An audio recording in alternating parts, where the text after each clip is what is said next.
Kia ora tātou katoa. Ko Steve Waters tōku ingoa. Like Joan, I'd like to thank you all for joining us this afternoon. These sessions have proven to be really fantastic this year, and I'm sure this afternoon we're in for another absolute treat as we continue with our series of public history talks, our collaboration between the Alexander Turnbull Library and Manatū, Taonga. I'm sure today's presenter, sound historian Sarah Johnston, is a very familiar voice to many of you. A former radio journalist, broadcaster, and sound archivist, Sarah is passionate about sharing the sounds of our past. In 2021, she was the recipient of a grant from Whiria Te Mahara, New Zealand History Grants, and the Judith Binney Trust to research and write about New Zealand radio during World War II. More of which you can read about in her current work on the blog World War Voices. In the 1940s, radio played a central role in the life of the New Zealand household as a source of news and entertainment. Sarah is researching radio during this era and is exploring the role of our first radio war correspondents during this period, who travelled with the New Zealand forces in North Africa, the Middle East, Italy, and the Pacific as mobile broadcasting units. Today, she will talk about her research, including the way demand from listeners back home shaped the work of the broadcasting units. Her talk will include archived radio recordings from the era, courtesy of Radio New Zealand and Ngā Taonga Sound and Vision. We were given a taste of these incredible recordings as we tested our technology on Monday, and I know that we're all in for a treat. I think you'll get a sense of just how important these recordings were to those serving overseas and their whānau and family at home. Sarah will talk for approximately 40 minutes or so, and then there'll be time for questions. And as Joan said, if you've got particular questions you'd like to ask Sarah, if you could please pop those into the Q&A section on the Zoom toolbar at the bottom of your screen, and I'll endeavour to read as many of those questions to Sarah as time allows. And just a reminder also that a number of links and things that are related to this work will be included in the chat. So at this stage, I'd like to hand over to Sarah. Kia ora koutou katoa, ka nui te mihi kia koutou. Thank you for joining us today. Ko Sarah Johnston toko ingoa, he uri o Ngāti Rā Kaipāka, Ngāti Kahununu, me Ngāti Pākehā Aho. Coming to you from Ōtautahi, Christchurch, which is my hometown. And thank you for coming along wherever you are. So I won't talk too much about my own background. I think Steve covered that. What I might just launch into really is just a quick bit of background about the mobile broadcasting units. I have talked a little bit over the past year, 18 months on RNZ and a few other platforms about this project. But in case it's brand new to you, the New Zealand broadcasting units during World War II were operated by the National Broadcasting Service. So that was a forerunner of RNZ. And radio in New Zealand began in the 1920s. It was largely nationalised by the first Labour government in the 1930s. And by 1940, 85% of households had a radio. So I just want to quickly thank, as Steve mentioned, these organisations for their support of this project. The funding I received last year really helped get it off the ground, and Taonga and RNZ have been ongoing in their support, and thank you, of course, to our hosts today. So radio listening during World War II. 85% of households had a radio. The National Broadcasting Service, the sort of proto-RNZ, had 16 stations. And then there was also a commercial network, which was set up in 1936, and they had 4 stations, the ZB stations, in the main centres. But the output of the mobile broadcasting units at this stage in my research, I feel it was largely confined to the National Broadcasting Service. It doesn't appear to have been used as much on the ZB stations. The listenership, radio listenership in New Zealand was really significant. The proportion of radio licenses to our population was higher in New Zealand in 1940 than any other country in the British Empire, and we were third in the world in radio ownership, behind Denmark and Sweden. So radio was a dominant medium at this time. A source of entertainment in the household primarily, but the war saw it becoming increasingly important as a source of news, especially from overseas. Many people had the large shortwave capable radios, which allowed you to tune into the BBC and other shortwave broadcasters and hear the war news direct. And this meant that the mobile unit, some of their reports were broadcast by the BBC shortwave, and that was a huge leap forward in immediacy for New Zealand radio listeners. You could hear a New Zealand reporter on the other side of the world talking about what the New Zealand division were doing, sometimes within 24 hours, 48 hours of that action taking place. So that was a really big leap forward. The broadcasting unit was a small team. The one team was only 2 members. The larger one was 3 or 4 staff, depending on the different periods of time. They were all employees of the MBS, and the first unit went to Egypt, North Africa, the Middle East, and then in 1943 it moved across to Italy, and a second unit went to the Pacific that same year. They were embedded in the army. The men, they were all men, the broadcasters who went. They were subject to military discipline and censorship. They wore uniforms, they had the rank of officers, but they remained the employees of the broadcasting service, which continued to pay their salaries.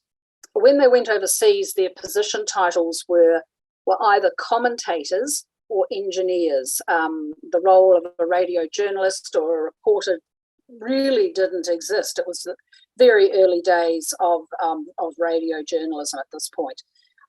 There was some crossover, though, by the staff out of necessity.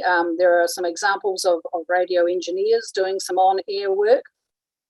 And the role of commentator, they actually changed and started calling themselves war correspondents within the first year of arriving in Egypt. And I think that's indicative of how their perception of their work changed.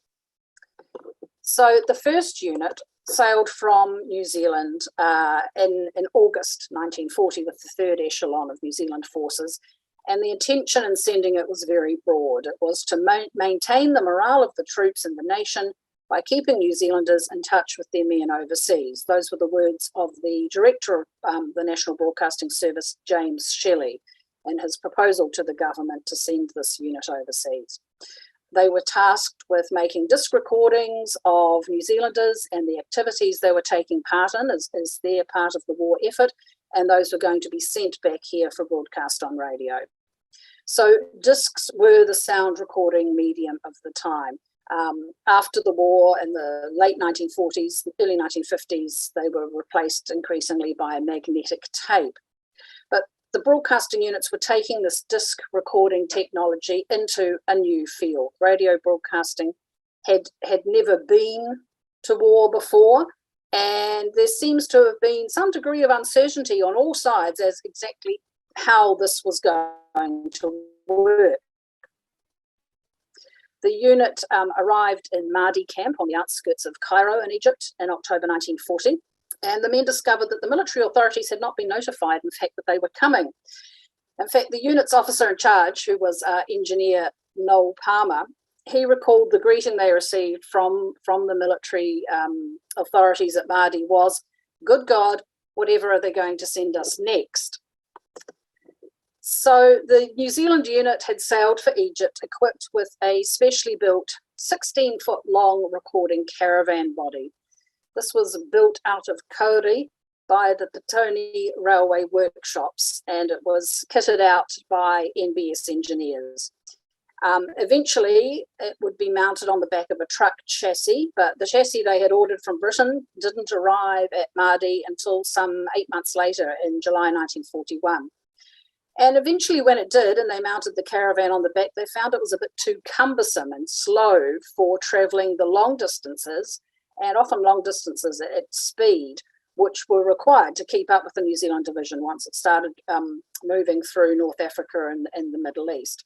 So increasingly the unit ended up using a car, which they purchased in Egypt, and sometimes they used smaller, faster trucks, which they borrowed from the army. They also had army drivers. And they used these to carry portable disc recorders. The caravan and the truck, which they named Esmeralda, which I rather like, that they remained at Māori largely and was used as a studio for editing, although they did actually make some trips to Palestine and Syria using the truck. Once they arrived in Egypt, even though that was only October, they had to start thinking about content for a special Christmas Day broadcast. This is because the discs they recorded could take several weeks to make their way back to New Zealand by air and by sea. And because they were quite limited in terms of travel, they didn't yet have this truck chassis and they didn't yet have their car, they recorded some messages home from New Zealanders to help fill the program.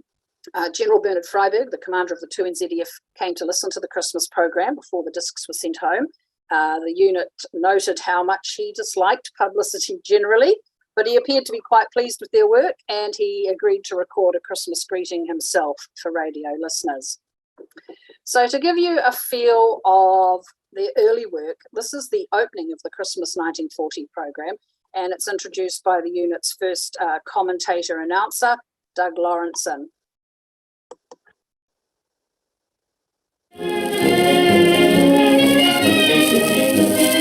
Christmas Day 1940, and over here on the other side of the world, many thousands of miles away from you at home, there are New Zealanders serving throughout the whole of the Middle East Command. Away out on the western desert, men from your town, possibly from your own household, are serving in the outposts of our territory and on the lines of communication leading up to the front. Scattered along the Nile Valley, you will find other New Zealanders, many of whom have come down from the line for a well-earned rest. Over in Palestine, where the first Christmas Day was celebrated nearly 2,000 years ago, you'll see the familiar peaked hat of our men. On the Mediterranean sail the ships of the Royal Navy, and there is hardly a ship out there which does not carry at least one naval rating who hails from New Zealand. And up above, machines of the Royal Air Force fly overhead. And at the controls, at the navigating or wireless instruments, or in the air gunner's cockpit, you'll find many a young man who now knows the Middle East as once he knew Auckland, Wellington, Christchurch, Dunedin, and scores of other New Zealand towns. And so today, New Zealanders from the three fighting services, Army, Navy, and Air Force, combine to send to you at home the best of Christmas wishes from us all. And now from Alexandria, on the shores of the Mediterranean, we hear a greeting from a New Zealander serving with the Royal Navy. That's how one of their first major broadcasts sounded. I just remembered I meant to say in my introduction that, of course, this presentation does contain voices of people who have passed away. So I would like to pay tribute to all the people that we hear today, and also to all the radio broadcasters and archivists who've cared for these recordings over the past 80 years and made it possible for us to hear these taonga today. So that was Doug Lawrenson in Christmas 1940. And the reception to that program was very favourable. The Listener magazine the next month in January 1941 noted, for most listeners, the Christmas morning broadcast of personal messages from New Zealand soldiers in Egypt was the highlight of the work of the Overseas Broadcasting Unit. By far the most popular job they do is the personal messages feature, popular with mothers, wives and sweethearts who are able to hear in the familiar surroundings of their own homes the voices of boys who've been away from home for months. So they had begun this new program to give airtime to the mobile unit's output. It was 2 weeknight sessions, but they quickly discovered this was not going to meet listener demand. By February 1941, this had expanded and they'd created this new dedicated hour-long program on Sunday mornings called With the Boys Overseas. And this would feature recordings from the mobile unit in Egypt, as well as material that the BBC supplied, recorded from New Zealanders who were based in England. So the messages home were generally only about 30 seconds long. The men who were going to speak were chosen by ballot, by their units. It was nothing to do with the broadcasters who actually got to speak. And they had to write out the message and submit it for checking by censors or by their officers before it was recorded. They couldn't mention any place names or any action they were involved in that might be of advantage to the enemy if they were listening in. Generally, I think their message was probably expected to be fairly upbeat, fairly reassuring for listeners at home. So this means they all tend to sound fairly generic. With the boys overseas was supplies on these discs, and then it was edited once it got back in Wellington. There are no surviving recordings of the full compiled program as it was broadcast in New Zealand, but we can get a good idea of how it sounded by listening to its components. So first of all, there's the theme music. They used a newly popular song of the war, We Are the Boys from Way Down Under, also sometimes called Sons of the Anzacs. Here's a little burst of it performed by the Trenton Army Band. We are the boys from way down under, fast to make we're not afraid of them, we're working where it could be. All the game and gravity is down, they ride the flag, go down the shout, for we are the boys from way down under, sons of the Anzacs.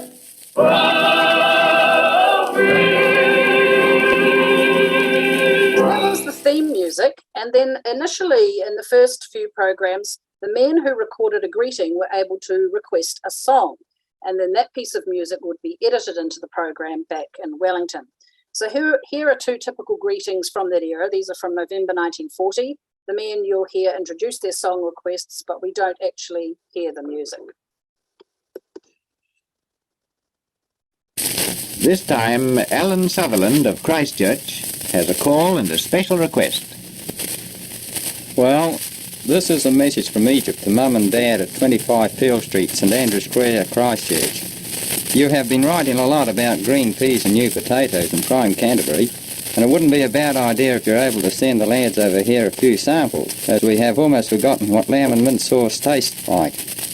After being up in the desert for the last few months, it was just okay to get a decent bath while on holiday in Palestine. However, cheerio to Jack and Elson at Greymouth, and I hope the Dad is giving you plenty of hints for the garden. Cheerio also to Bruce at the Ranbury Post Office. I hope you are behaving yourself. Best regards to 13 Seaview Terrace, Timaru, and I still have the pipes in good working order. So here is my favourite tune, Highland Laddie. And here we have Jimmy Spencer from Rotorua. And I'm calling 69 Clarence Street, Ponsonby. How am I doing, Nell? Pretty good as a radio announcer, eh? We're fully recovered now and quite fit, so don't worry about me. My love to yourself and the folks at home. And just a word or two to the folks in Rotorua. There's no fishing over in these parts, friends, not so good. But we can take it. So long just now, I'll be seeing you. Oh, and by the way, I hope you like the song I picked out for you. It's Ebb Tide, so I hope you enjoy it. So the content of those messages, it doesn't really say very much. It's a greeting, it's a few little generic kind of comments, and those two speakers were particularly relaxed and chatty. You know, the messages from some men are very stilted. They're quite tongue-tied. They've got microphone fright, and some of them are literally reading their messages word for word. But the MBS learned it was not really the content of the messages that mattered so much.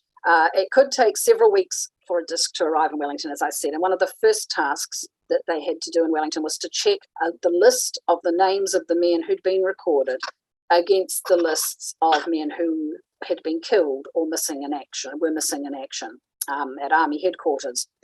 Broadcaster Peter Harcourt was in charge of checking those lists of men and of compiling the program to go to air. He was based in Wellington. He later wrote about his work during the war, saying he came to realise it was not what was said, but the sound of the voice itself that really mattered. He also had the task of contacting the families of the deceased men to tell them that a recording of their loved one existed.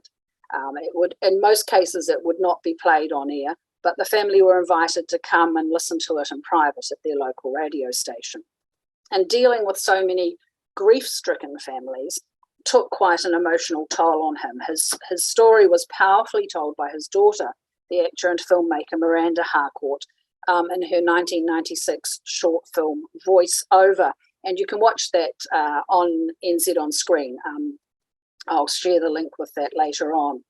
I think it's hard for us today. You know, we're so hyper-connected via the internet and telephones to appreciate the impact of hearing these voices and what it must have meant for families back home when your only other means of contact was a letter, or very occasionally and at great expense, a telegram. And you know, when this might be the only time or the last time that you would ever hear that beloved voice, it makes these recordings incredibly poignant. So Doug Lawrenson, the first commentator with the unit, he recalled the poignancy of these messages and occasionally the odd light moment. This is from a radio interview he recorded on his retirement in 1964. In Egypt, I travelled the length and the breadth of the country and the desert, not only collecting dispatches and odd programs, but recording those messages home broadcasts, which were played back in New Zealand on Sunday mornings. Remember them? I shall never forget those long, long lines of troops stretching across the blazing sands, all intent on what they were going to say in the precious minutes of broadcasting time. Hello, Mum. How are you? Hey there, love. I'm feeling as fit as a fiddle. How are you, son? Being a good boy and looking after Mummy? That's the chap. Keep it up. And by way of comic relief, because basically there was an infinite sadness in these pitifully brief messages, I'll never forget the bloke who called, of all things, old Blossom, the pride of his dairy herd. How are you, old girl? He called cheerfully. Keep at it, Blossom, and don't let up. Mum's written and told me that you're still milking on all 4 cylinders. Bless your honest Jersey heart. So I would love to say that I'm now going to play that recording of the message to the cow, but we don't have that. As I increasingly research these recordings, it's clear that at least a third, possibly as much as a half, I don't know at this stage, of all the discs they recorded did not survive. There's various reasons for that, which I could go on into. A lot of it's still speculation by me. I need to confirm it. But we do know that due to the shortage of aluminium, which was the core centre of these discs that they were using, there was a wartime shortage of aluminium. A lot of discs had to be reused or sent back to the manufacturer to be recoated and reused. So I'm assuming that many discs after broadcast were reused that way and the messages were lost. The music request part of the program was quickly dropped in favour of being able to fit in more messages from more men as the program became appointment listening. It was repeated on Tuesday nights, but by May 1941, the Listener published an article which has a slightly desperate tone to it, I think, reading between the lines. This is a quote: "No single feature ever presented by radio in New Zealand has been the cause of so many letters to the NBS as the Sunday morning program with the boys overseas. Mothers, sisters, sweethearts, cousins, wives and friends have been writing to the service for repetitions of messages, inquiring for further details or offering appreciation of the program. So many letters, in fact, that if the volume continues, extra members of staff may be required to cater for them." So it became a bit of a runaway train for the broadcasting service. People wanted to know why their loved one hadn't been recorded, and if he had and they had missed it, how they could hear it again. It was just a bit of a logistics nightmare. Noel Palmer, the initial head of the unit, later recalled that it was a case of a spin-off, which was initially imagined as something of a sideline, but once it started, it became a roaring success. In an attempt to make sure that people would hear the messages, every week they would read out the list of the names of the men who would be heard in that week's program. That would be read out ahead of time to give listeners time to notify their friends and family that they should tune in.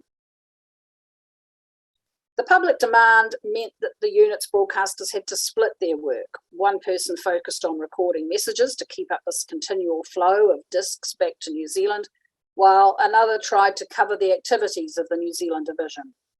Announcer Doug Lawrenson, who we've heard, left the unit in July 1941 to work with British Forces Radio in Cairo, and he was replaced by Arch Curry. He was a seasoned Christchurch NBS announcer, and he would make a name for himself with his coverage of the war. And I think more than anyone, he's entitled to be called our first broadcast war correspondent. He arrived in Egypt in October 1941 and soon found himself out in the Western Desert covering the Crusader offensive. Arch produced some really first-class reports on fighting around Tobruk and later Alamein, and many of these were carried by the BBC and were heard back in New Zealand that way. But the unit also had to keep feeding this demand for greetings, and it was impossible to arrange to record men unless they were away from the front lines. So as the fighting moved further and further away from Cairo, heading west into Libya, this meant continual long trips back and forward over the desert between Māori and the forward areas. The correspondence I've read from the unit shows that they were operating almost as a tag team. One group's out in the desert, one's back processing messages in camp, and then they swap over. The unit's Ford Mercury sedan car racked up over 80,000 miles and wore through 3 engines during its 2.5 years in North Africa with all this desert travel. And then they took it to Italy, and it managed to go through another 2 engines in Italy. The National Broadcasting Service Director, James Shelley, wrote to the mobile unit broadcasters about the messages. He said, "We quite realise the pressure that must have been brought to bear upon you to have this service instituted. And we would say, quite frankly, that of all the matter you are sending us, there's nothing of greater goodwill value than these messages. They, more than anything else, bring home to our listeners here the value of having a broadcasting unit with the troops. At the same time, as the service becomes more widely known, we expect there will be more pressure to extend the service to include a greater number of soldiers." And certainly the pressure for listeners for more messages continued. At one point in January 1942, rumours did the rounds that the New Zealand men had to pay the broadcasters to be able to record a message. Flurry of correspondence backwards and forwards between the NBS and the unit, confirming, of course, that this absolutely wasn't the case. And then we had Māori communities. They were, of course, naturally keen to hear recordings of their men. There's letters to newspapers in strongly Māori districts, such as the East Coast, asking for more recordings of the Māori Battalion. There you find small articles in newspapers in Northland, Opotiki, Gisborne, noting when local Māori men had been heard on air, which I think speaks to the strongly communal nature of rural life at this time. They wanted everyone to know that a local man had been heard, that he was okay. The Honourable Paraire Paikea, who was the minister responsible for coordinating the Māori war effort, wrote to the Minister of Broadcasting in February 1942, saying he was being inundated with letters from Māori who wanted to hear their men more often. The MBS responded by asking the mobile units to record the Māori Battalion whenever possible. And so they made special broadcasts of the Māori Battalion in concert and managed to include a few messages in those. And I think this was their way of trying to meet this demand, but outside of the standard rotation, because of course they had to get to all the other battalions and units as well. So I'll just play here a recording of a wartime waiata. It's Oe Mama Oe Papa, made by the mobile unit at a YMCA concert in Egypt on Christmas Day in 1940.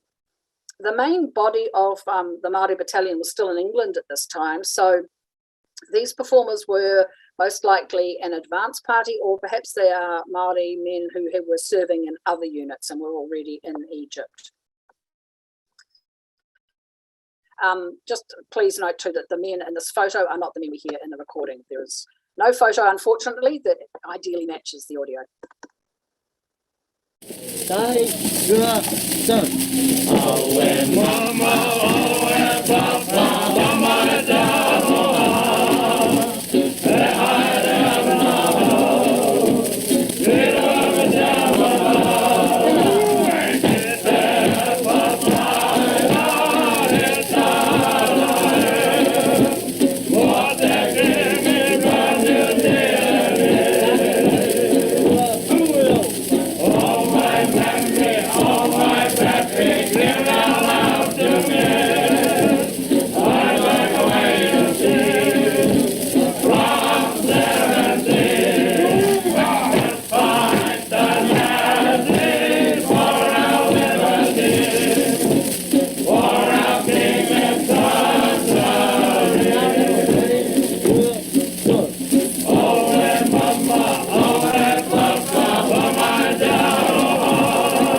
So recordings like that one help meet some of the Māori listener demand for more content from their men in the Middle East. But as I said, the trick was the unit could only record men when they were nearby, and they had to make sure they covered everybody in rotation. So it was an ongoing juggling act. Messages home in Te Reo Māori were subject to the same censorship as those in English, and the censoring was carried out by a Māori officer who spoke Te Reo and who also understood the restrictions of wartime broadcasting. In many cases, this would have been Charles Bennett of Te Arawa, who had also been a broadcaster with the MBS before the war. Captain Bennett, who eventually became commander of the Māori Battalion and was then knighted after the war, was recorded several times by the mobile unit, reporting on the battalion's actions, and he was also used by the BBC in broadcasts from England when the Māori Battalion was there. In late 1944, by now Lieutenant Colonel Charles Bennett was interviewed for The Listener while he was recuperating from some wounds received in North Africa. And he commented on the work of the broadcasting unit and the significance of being able to send these messages home for his men. He said, and this is a quote, "It means a good deal for Māori soldiers to be able to speak to their people, more, I think, than it does to Pākehā troops." Bennett went on to observe that Māori soldiers themselves chose the men who would make the recordings and would speak on behalf of their unit, and that this was often done along tribal lines. He explained that the messages home were highly valued by his people because they were a continuation of Māori oral traditions. He said, "As far back as traditions go, we've been moved by the human voice. We don't write our thoughts, we utter them. Broadcasting makes our past live again." I don't feel that the significance that the Māori broadcasts carried for their audience and for the speakers themselves was really understood or appreciated by the broadcasting unit at the time, sadly. The requirements of Pākehā culture were absolutely dominant in broadcasting during this era.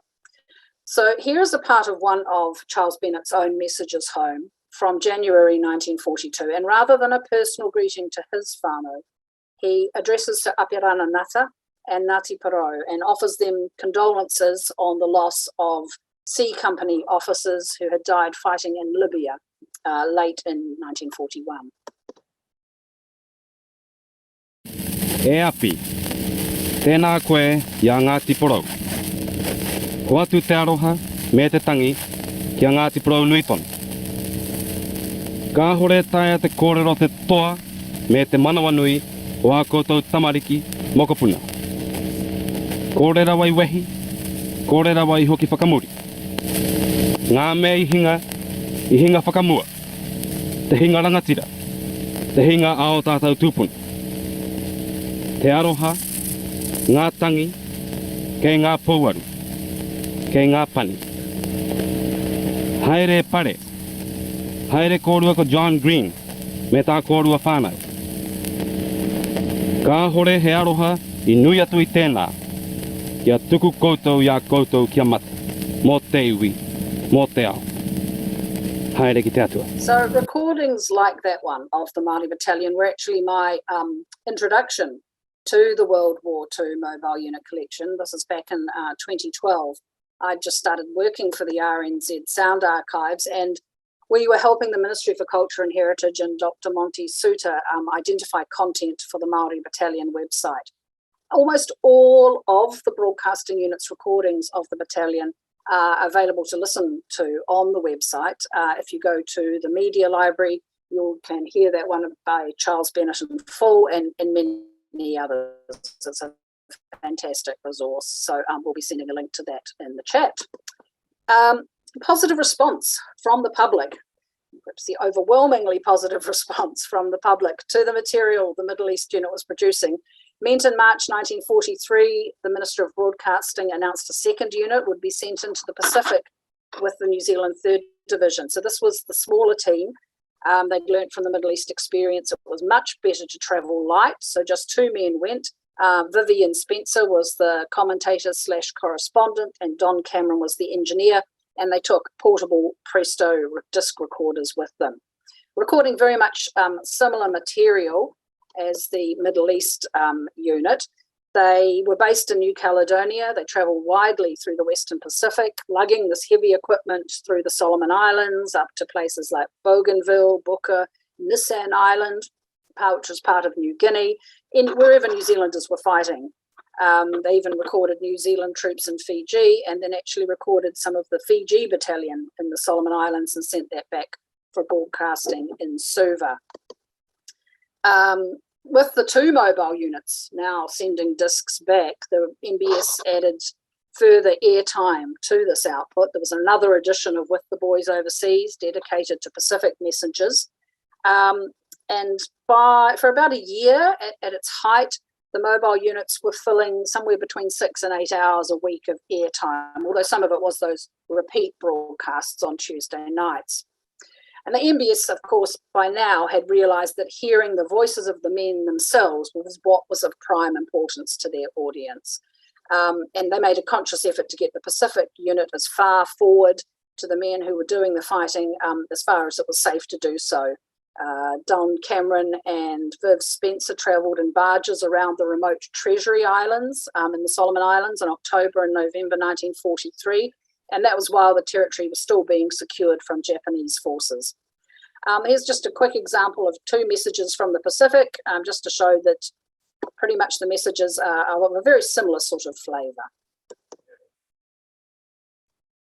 Next message from Reg Clarkson goes to Auckland. Calling all the Clarksons, Mum, Paul, Joyce, Peter, Gloria, Claude, Albie and Lois. I hope you're all well and looking after those fellows of mine. Calling all my friends of the Auckland Motorcycle Club, I'm looking forward to a reunion before long and some more good riding together. I'm doing pretty well, have gained some weight and also a good tan, but have yet to discover the romance of the islands we are told about. Cheerio all. Ken Max calling Mairangi Bay, Auckland. Hello to Mum and Dad at Mairangi Bay. Hope you are both well. This is Ken calling from the Swaying Palms. If you are listening, Catherine, keep your chin up, honey, and I still think you are the swellest little lady. My regards to your dad and Epsom. Hello, Marion, Jim and Barry, and the 2 Bettys I know, with Keith and Azel and Peter John. All the best. Cheerio. So while the Pacific unit was in action, the Māori broadcasters were on the move. Their 2 original engineers were furloughed back to New Zealand in late 43, and commentator Arch Curry and 3 new staff made their way through Italy as the New Zealand division moved up through Italy in that campaign. I haven't spoken a lot, and as I said, there isn't going to be time to talk about the other material the unit produced beside the messages.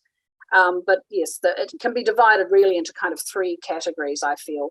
There's Arch Curry, largely it was Arch Curry, who was producing these news reports, or action dispatches, as they were called in the day, which were broadcast via the BBC.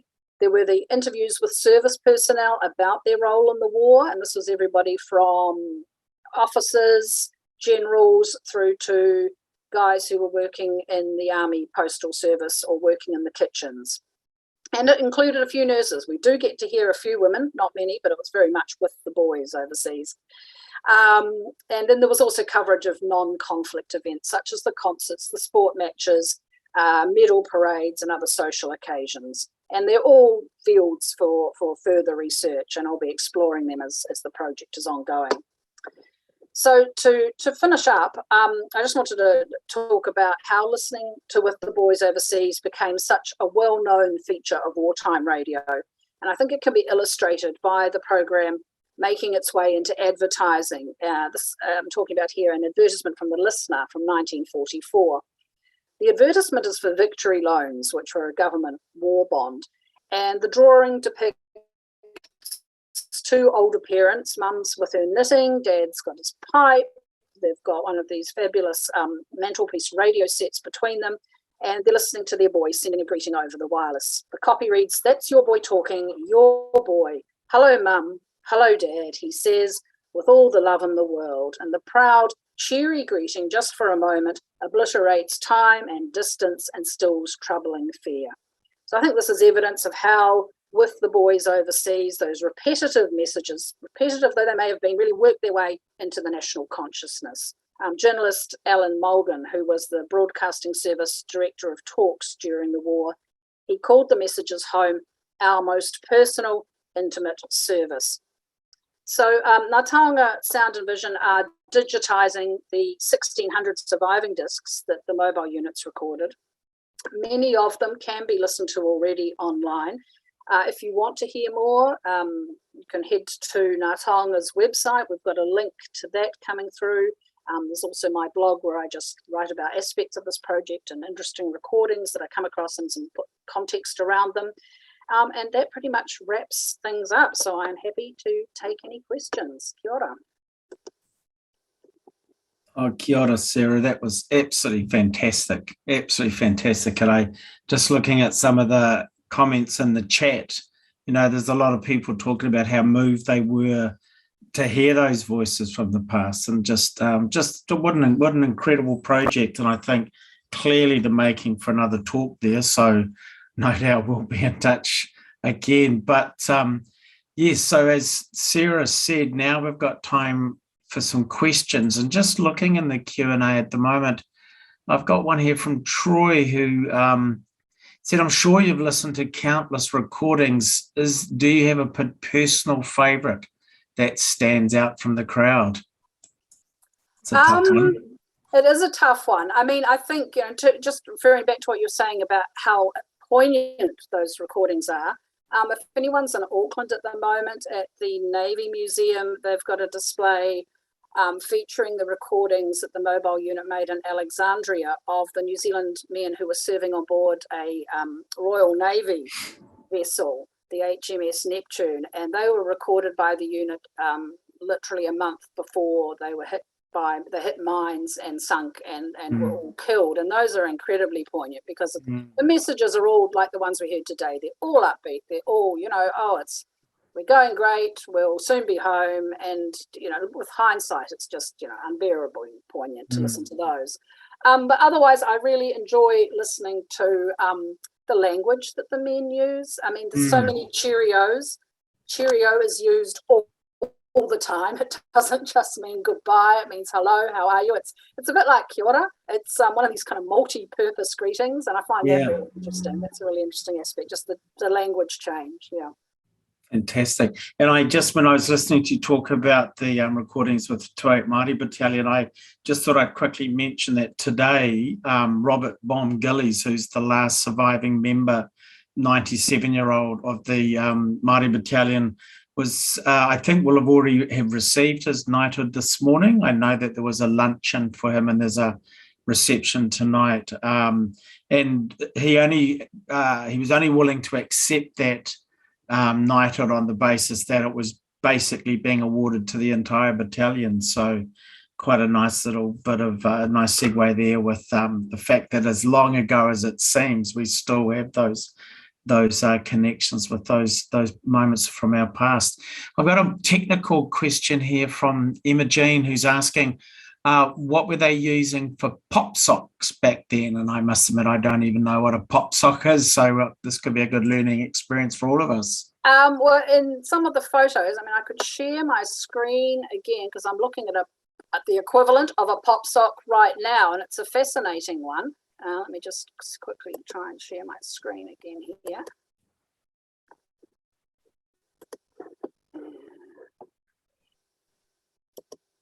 All right, so can you see? Yep. On the left here, he's holding a microphone, and I don't know what he's got wrapped around. So a pop sock is usually the foam or the fluffy cover that goes over the microphone to stop the wind noise and try and reduce people's voices popping when they say, P's and B's can often sound a bit distorted. It looks like a bit of hessian or sacking, and it almost looks like it's got a tag or something. It looks like a piece of paper. But yeah, I think they used whatever. I'm sure they went off with perfectly respectable broadcasting service pop socks, but probably by the end of the war, they were using whatever they could find. Got a big Kiwi ingenuity. Hey, I've got a question here also from Rosemary, who's just saying brilliant. Thank you, so interesting. Did other countries have a similar concept or have similar broadcasting units? Yes, that's a really interesting aspect that I'm really keen to explore further. So the BBC obviously were forerunners in this field, although only just. I mean, the first person to take a microphone into a conflict zone and make reports did so in late 1939, so not too far ahead of the BBC, of the New Zealand broadcasters.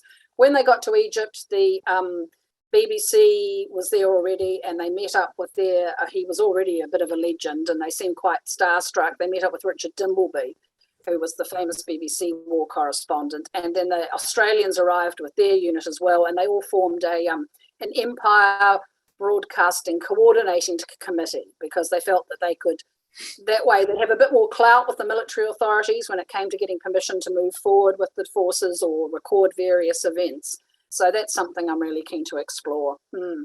Fantastic.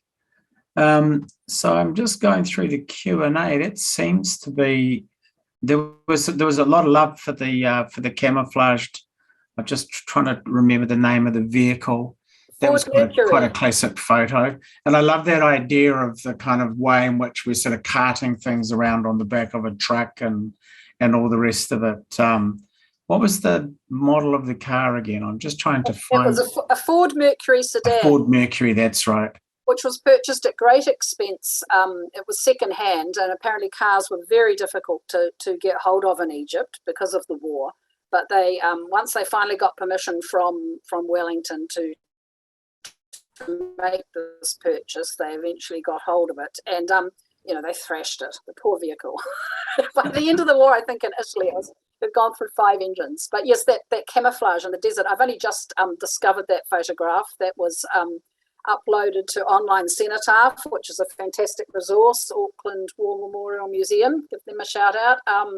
So the entry, that was the entry for one of the drivers. So the mobile unit was assigned army drivers, and 2 or 3 of their drivers really became members of the unit. They became incredibly useful and vital to them. One guy in particular seems to have almost become a radio technician and engineer, and one of the drivers' families had uploaded that photo of him with his prized Mercury, Ford Mercury. Fantastic. Just a question from Roger asking, do the unedited recordings still exist, or do we only have excerpts from the edited programs? No, they're absolutely unedited. I mean, I've just edited them down for the presentation today. But if you go to Ngā Taonga's web catalogue, we've shared a link.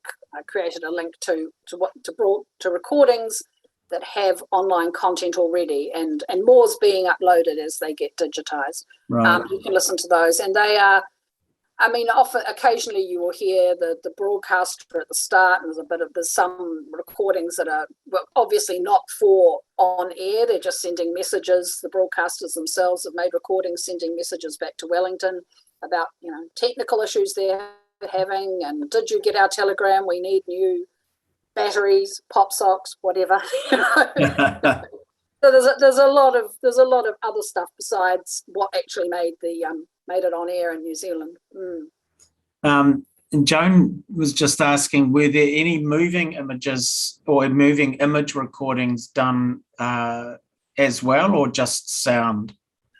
There's no, I won't say there's no. So far, I have not found any moving images of the mobile unit in action. So there was the National Film Unit, cinematographers were there, and they made those great newsreels. And I have come across a newspaper article which says that Arch Curry of the mobile unit narrated one of, put a soundtrack with his narration to one of the National Film Unit's films, which was made when they came back from Crete, from the Crete campaign, because the broadcasting unit, I should say, were not allowed to go to Greece and Crete, which was a good thing, because with the evacuation they would have had to leave all their gear behind, and that would have been the end of that. But when the men got back to Egypt from that campaign, there was some footage that a press correspondent had filmed, and apparently that was edited together with, I think it's called Return to Battle or Return to the Fray, something like that, and that film reel was narrated by Arch Curry, but I haven't managed to hear it yet. I'm not sure if it's been digitized. I need to get back to Archives New Zealand about that one. Okay, we're just about running out of time, but I've just got a couple here. Well, one in particular, just asking if maybe you could say something about the photos that you've found to kind of, I guess, back because they were really telling part of the presentation as well. We're so lucky to have those photos. So they are largely, I mean, the ones that I credited as being supplied by the families of broadcasters, aside from those, everything's from the Turnbull Library's collections, and they're largely by the official war photographers. And I've discovered that, so the mobile broadcasting unit, the National Film Unit cinematographers, the war photographers, the press correspondents, and Peter McIntyre, the war artist, were all grouped together as the public relations office. And they all, they tended to hang out together quite a bit. They all shared an apartment once they got to Italy in Naples. And so I think, you know, and I guess it was something a bit different, a bit interesting. It made some good content for a photograph or two. And they're photographs that really tell a story. And yeah, I'm so grateful for them. Oh, they're fantastic. Listen, I was just about to sort of wrap up with a few comments, but I want to read something that is in the chat because I think it sort of sums it up beautifully. And they just remember Jean just pointing out how great it is having someone like you dedicated to exploring and researching these sound recordings, and that, Sarah, you're a Taonga too. So I think most of us would agree, you know, what a great presentation. And as I said at the start, and it's reflected in the comments also, people are really captured by just how moving it is to hear those voices and to capture that experience. So I'd just like to once again thank you for making the time to come and present, certainly in these sort of challenging times of trying to put presentations like this together. So I would just like to take this opportunity to, on behalf of everyone who attended today, Sarah, to thank you so much for a wonderful presentation. And thank you, everyone. I mean, yeah, I feel privileged. I mean, right back from 2012, when I first listened to the recordings of the Māori Battalion with Monty Suter, I was just, I was blown away, and I was like, wow, this is an amazing collection, and it needs more work, it needs more research, it needs to be more widely known. And I'm just really grateful that I'm finally getting to do that work. Couldn't agree more.